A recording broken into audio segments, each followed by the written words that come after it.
Сайн байцгаана уу хүн үзэгчдээ. Өнөөдөр манай Defacto нэвтрүүлгийн зочноор Америкийн нэгдсэн улсын элчин сайд ноён Майкл Klecheski оролцож байна. Майкл Klecheski, Америкийн нэгдсэн улсын элчин сайд. Майкл Klecheski нь Америкийн нэгдсэн улсаас Монгол улсад суух элчин сайдаар томилогдохоос өмнө Манила дахь Америкийн нэгдсэн улсын элчин сайдын яамны дэд тэргүүн элчин зөвлөхийн албыг хашиж байсан. Тэрээр Казахстаны Астана дахь Америкийн нэгдсэн улсын элчин сайдын яамны дэд тэргүүн элчин зөвлөх, мөн Орос улбаны улсын Москва хотод суугаа Америкийн нэгдсэн улсын элчин сайдын яамд улс төрийн зөвлөхөөр ажиллаж байв. Мөн Иракийн Давания хотод мужийн сэргээн босголтын багийн ахлагчаар ажиллаж байсан.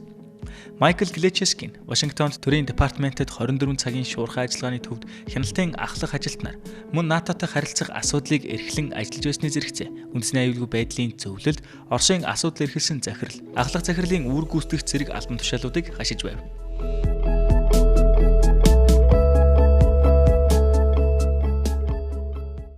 Good evening, sir.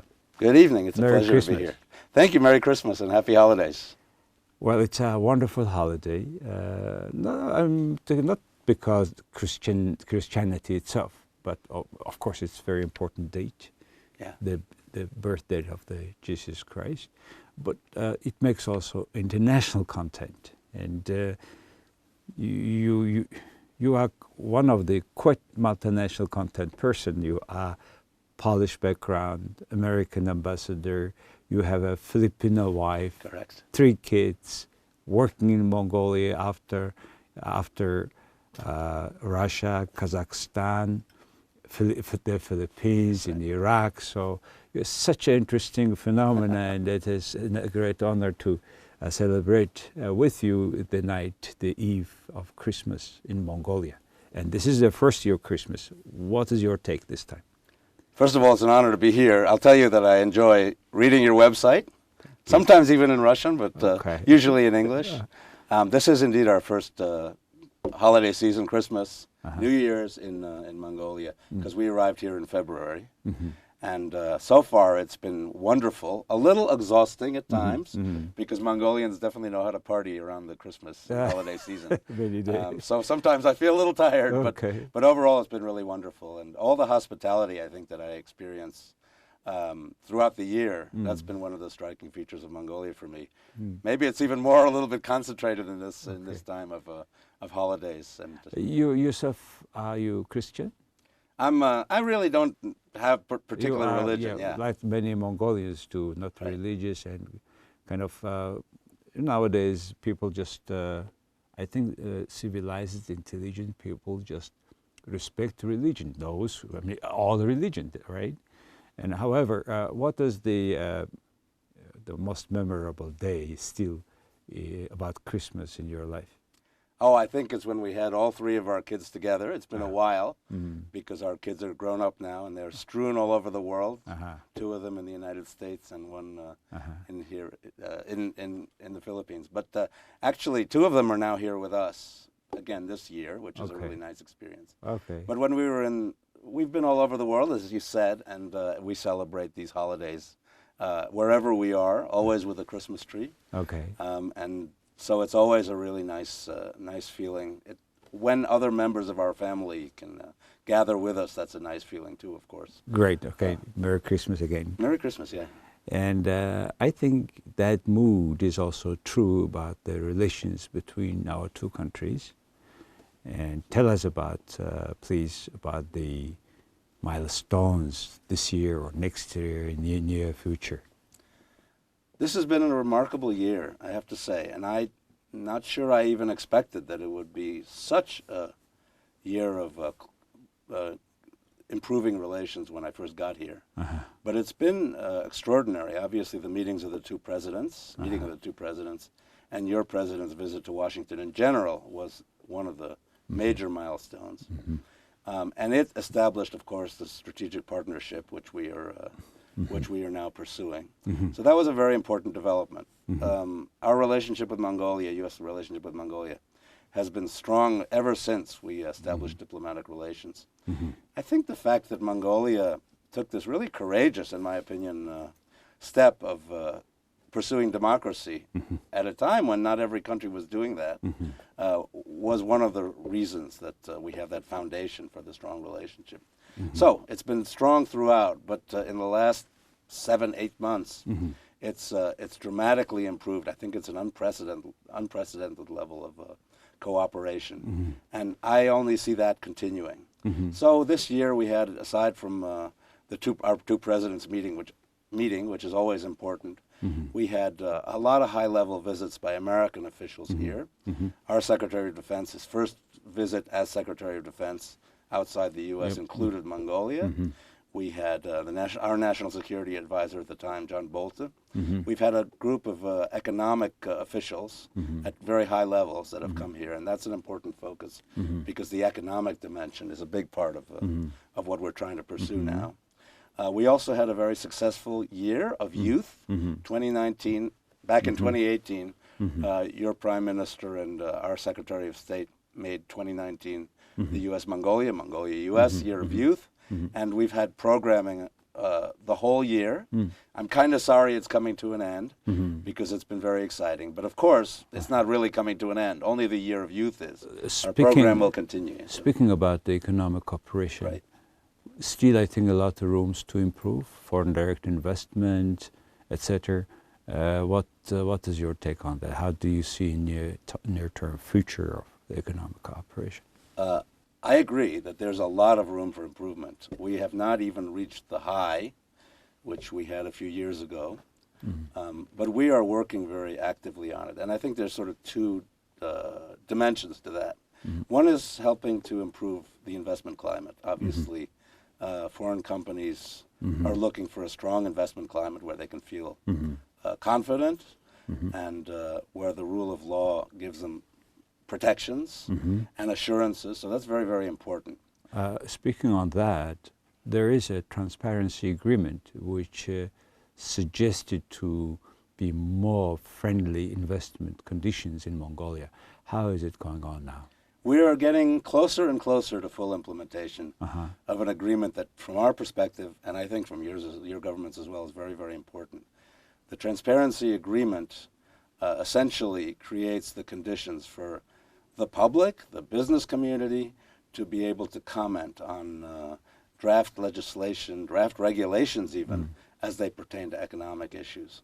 So it allows a kind of consideration of what this legislation, these regulations will mean for the ordinary Mongolian individuals, of course, but also for the international business community. And the fact that the documents will all be translated in English makes it more accessible, obviously. And when you think it is coming? We ourselves are doing a lot to finalize it, so it should be reasonably soon, I think. So Mongolian legal documents before, during the discussions to be in English available for those stakeholders who are related to Mongolia, business-wise, whatever, so, right?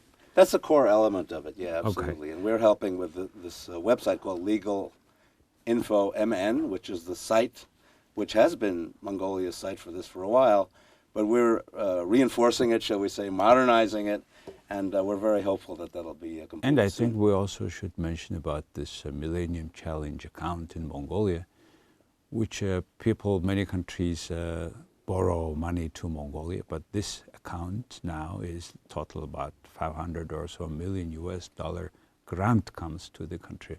Please tell us brief, though people know that, but I want you to brief very shortly about the project. So the U.S. taxpayer is contributing $350 million, plus a contribution from the Mongolian side as well, toward a very ambitious program to address the water issues that will be emerging in Ulaanbaatar in the near future, because maybe they aren't perceptible yet, but Ulaanbaatar will face water But that's challenges. what good thing is about. We do it before it comes. Absolutely, that's right. And yet at the same time we need to tell the people more that we are preventing things before it happens. Exactly. And the fact that it's a grant, from our perspective, is tremendously that's important. tremendous no help. Debt trap, nothing like that. Yeah, and it's a second compact. That's correct. Also, yeah. so and not every country, by the way, gets to compact. So that's why I would like to thank you on behalf of ordinary, in particular Ulaanbaatar people, who will have no chance to water supply interrupted. So that was plus also there is a grey water consumption content in this project. Yeah, the technical aspects are very important, but actually so is the good governance angle.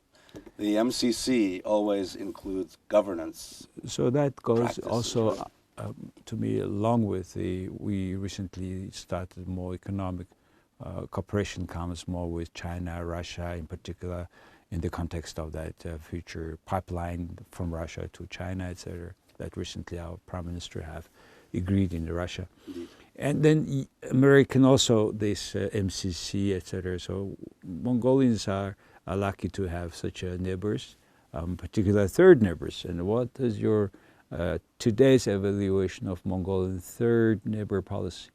Well, it's very clear from our perspective that Mongolia very much values its third neighbors, of which they always make very clear to us the United States is a principal one. There are other important third neighbors. We all obviously acknowledge that. But from our perspective, we're very, very much committed to being the best third neighbors we can be in all the different realms, because there are a whole range of realms of cooperation between our countries.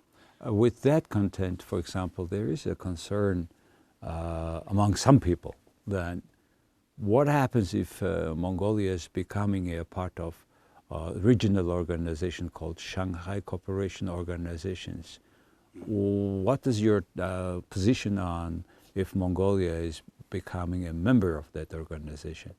Obviously, that's a sovereign decision that Mongolia will have to make, but I hope they make it in the context of understanding what implications there might be for third neighbors, other than those in the SCO. I see. Another question, we cannot miss it here, is a grey list. Right. This country is grey listed. We had very high-level guests recently from you, and who said that your government will help us to go out of the list. And also the perspective is the list is a good chance to improve the governance here in the country. What is your take? That's exactly right. The grey list is not a political statement of any kind. It's a technical evaluation of whether a country meets the standards to avoid having terrorist financing, money laundering flow into that country. I don't think any country wants to be the venue to which terrorists bring their money because it's convenient. So for that reason, we are really doing our best, and we're doing an awful lot to help your government and even civil society work toward getting off the grey list. We have two particular areas of cooperation. I'm speaking specifically of the United States. One, we have a Treasury Department technical advisor. He's very experienced on grey list issues, working in the offices, in fact, of Mongolian government agencies. So that's one thing, working through those challenges, closing those loopholes that are so vital. And the second one is we are providing basically what you'd call an app or a website that allows Mongolia to identify potentially suspicious transactions. Again, that's part of the arrangement. So you will have some technical assistance on that? That's correct. Yes, absolutely. So that I'd just simply stress that we are doing a lot, but it's the international community as a whole that's doing a lot. Yeah, this is the concern of international community of Mongolia or any other country where there is a possible risk of people using the sovereign country for the terrorism purposes, right? Absolutely. So it's not in our interest that Mongolia become a place where terrorist money flows, but it's not in our interest at all that Mongolia stay on the grey list. We very much want to help it get off the grey list as quickly. And in particular, when we still are under the program of IMF, that's right. Still we have some risk of a high foreign debt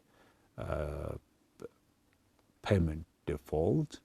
We're going to pay big money from 2021 to 23, almost $3-4 billion. That's still concern, of course, of everybody who is involved in the economy of this country. Let's shift a bit about a little bit this regional content. Well, there is trade war between China and the U.S. and also the sanction against Russia in the north. And between them, this looks like these two economies are becoming more integrated. And luckily, Mongolia in between them, and hopefully we will benefit out of this if they are more cooperating with each other. The clear example is this pipeline, for example. In this regional content, how you see a role of Mongolia economically and politically, of course, maybe a little bit in the content of North Korea and your government negotiations. So one of the things that's really struck me about Mongolia, speaking in broadest terms, is its concern, the value it attaches to its own sovereignty and independence. So obviously it's going to have economic relations with its neighbors, with its geographic neighbors, not third neighbors as well. But, I think it's very important, and I don't have to say this to Mongolians, they very well understand that they maintain the conditions of sovereignty, economic sovereignty. And meanwhile, we are offering alternatives in terms of financing and the like. But we're also stressing the importance of things like good governance. We are frankly concerned that some of the approaches of China to economic interaction does not always reflect good governance. There's corruption, there's debt traps, as we mentioned earlier, and other elements that are a real cause for concern for us. So we really want to, offer on the one hand alternatives, but on the other hand kind of an alternative model. I think that's important, that involves good governance, because good governance is at the core of things like fighting corruption effectively. And I know that in Mongolia, the issue of combating corruption is a very, very important one with high profile. Yes, and that's one of the reasons why we are on the gray listed. I saw the report. I saw there is 11 or so indexes of performance, and in 4 of them we are still having problems, limping in that. Right. And one of them is a high level of corruption. The 2 former prime ministers, minister of finance, people are arrested and then released, and they are in limbo. Either they don't go abroad, they stay here, and people are in a confusion. What they have done, we don't know yet. So why? Our legal system is working too slow. So that's one of the reported reason why Mongolia is in the gray list. So good governance is obviously the point. China fighting corruption. China is a big country, a lot of criminals categorized under this corruption, and some people have even a penalty. Is it the way to fight corruption, or how do you see? From our perspective, establishing systems of transparency, the transparency agreement being a perfect example of that, is the best way to fight corruption, because it isn't a personalized approach that will come and go. It becomes an institutionalized approach. I think that's very important. And that includes things like procedures, best practices for judicial procedures, but it also includes training for the practitioners. And I'm very proud to say the U.S. has been for quite a while, but increasingly so now, working on addressing the challenges of Mongolia's judicial system. So we send judges to the United States on a whole range of programs, things like Open World and other programs, so they see how we do it in the United States. And of course, both our successes, because we have a lot of successes, but we don't hide the fact that we have challenges too, and we want the Mongolians to see how we're tackling those things, because they're universal. But democracy is not something that, perfect. It's still the right path, but it has also a lot of obstacles that you solve in the process, which every country goes sooner or later. Absolutely. And the whole thing is, I lived in your country, have a lot of friends, and what I have observed is it is the only nation where people are not afraid to discuss problems they face. Exactly. And they do it openly, and everybody has the full right of expressions, right? I think that makes this country stronger, and in spite of everything what's happening, but always they are solving the problem. Go ahead, that's my take. How you see there is a two different words, but Mongolians translate in one way. That's freedom. Mm-hmm. And freedom and liberty, both we translate as a freedom. Though when we talk about liberty as well. So what is your, as an American citizen, you take in between them? I mean, freedom is at the core of democracy, and it's a very broad range of ideas that can be discussed for hours. But, you know, the ability to express yourselves, the ability to hear a range of views is a vital part of freedom, which is why, by the way, we're very much encouraged by Mongolia's freedom of the press. Freedom also includes certain rights, and again, that's fundamentally important. So I will mention here religious freedom, which where Mongolia really has a tremendous amount to be proud of. And it's particularly striking, perhaps, in contrast to a situation in Xinjiang where religious freedom is now, from our perspective, being constrained very severely. So religious freedom and other freedoms are very, very important, and we continue to see that as essential. And I'll just tell you, my take is that Mongolians really are very much aware of that and value it. Yeah, well, in particular today, very symbolic that we talk about about Christmas for a part of people who believes in Christianity. Then there is Islam, there is a Buddhism, and I just personally, after traveling many countries, meeting people, I think we just respect each other's religion. That's period. Then we will have a less chance for people radicalizing of particular religion, in particular in the presence of many political, economic issues. This kind of people are coming and explaining in their own way, interpreting and radicalizing people. Absolutely. So that's why I thought it's very symbolic to talk about all the religions today on the Christmas. So absolutely. Back to you said about the year of youth. Right. We have a lot of graduates, in particular from the U.S. I'm one of them. Also, I made my MBA, and also I was a president of Mongolian graduates of U.S. alumni. Correct. So this line where young people, educated, getting together, is something, right? It is some power. How do you see, how you evaluate this year of youth that you have been mostly being here in Mongolia?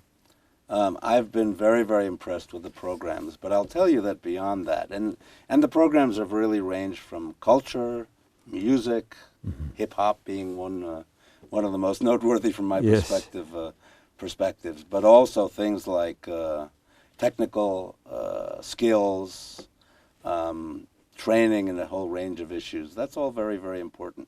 But you mentioned alumni, and I think that's another important point to make.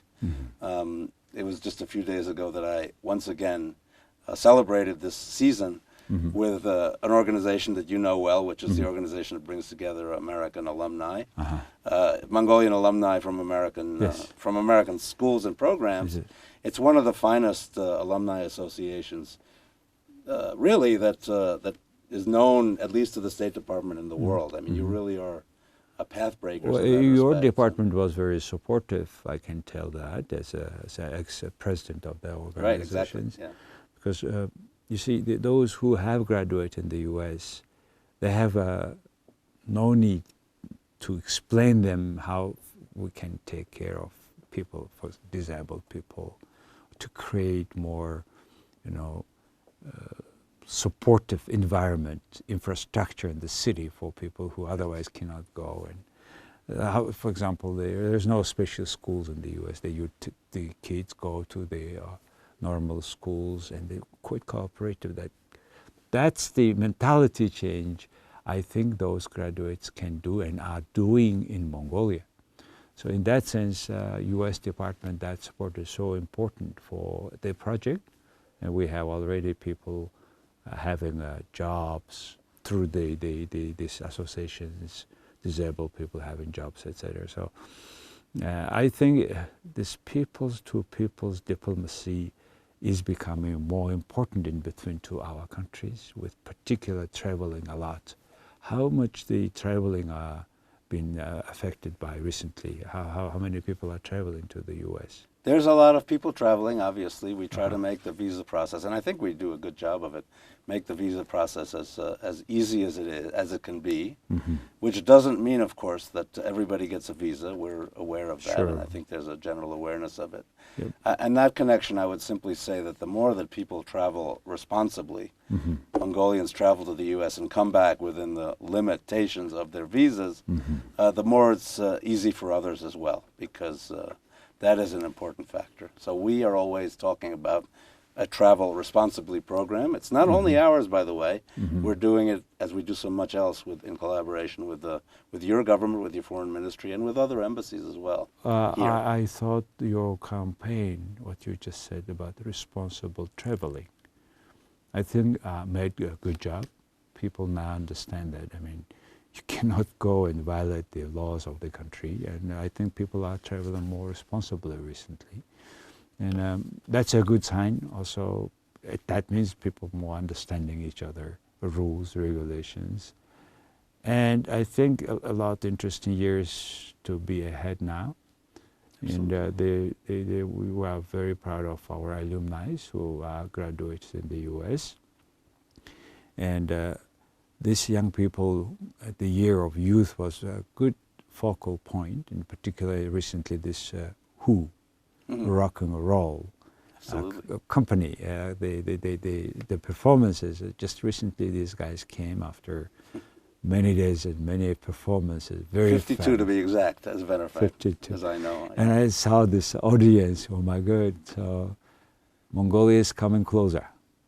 Absolutely. My own son went to watch the WHO in New York and was really impressed. He had been in Mongolia just before that, so he kind of was attuned to it, but he said it was a real energizing and wonderful experience, and that the audience in general, sold-out audience, by the way, was tremendously impressed. So that's a very big, this kind of cultural ties really strengthen the broader relationship. So with this energy, let the new year bring to relations more power, more results, more inspiration.